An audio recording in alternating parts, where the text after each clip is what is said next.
Hey everyone, it's Annette. Welcome back to my channel. I thought I'd pop in a quick video showing you how this panel is going to come alive into a Christmas scene. So I'm just taking a tree stamp and I'm lightly tapping it in some ink.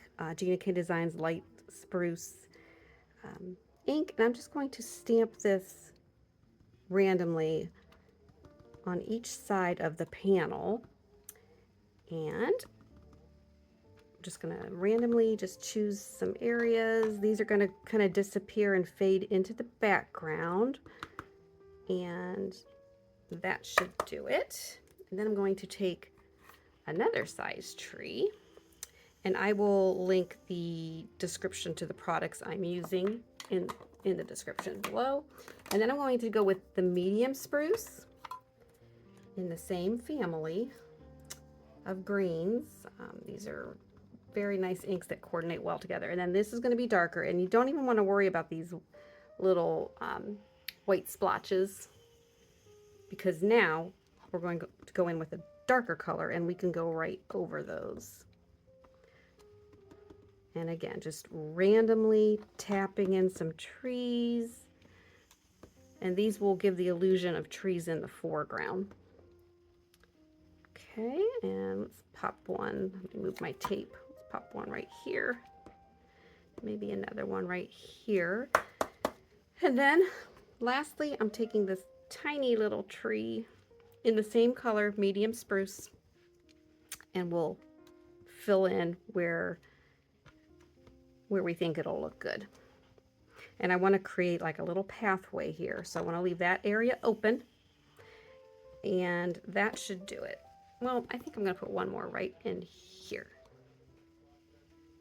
Okay, and one more, changing my mind right there.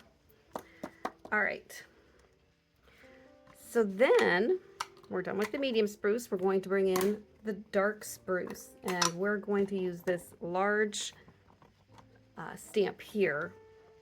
I'm going to zoom out so you can see. I'll be inking this in the dark spruce. Get it good and inky. And then just drop it down.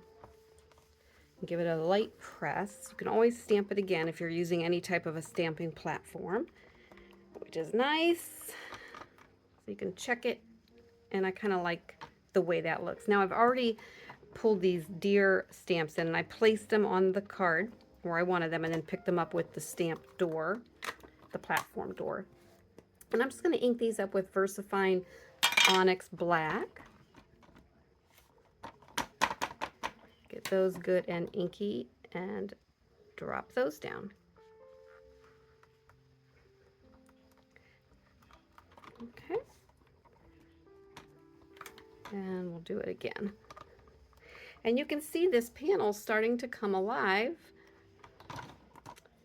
And it's not done yet, but I just wanted to show you quickly how you can create these panels, and they come out really nice. I do have a full-length video coming up later in upcoming weeks on how this card was totally created. So be sure to look out for that. You can subscribe to my channel, and that way you won't miss my weekly videos. All right, until next time, make it a great day.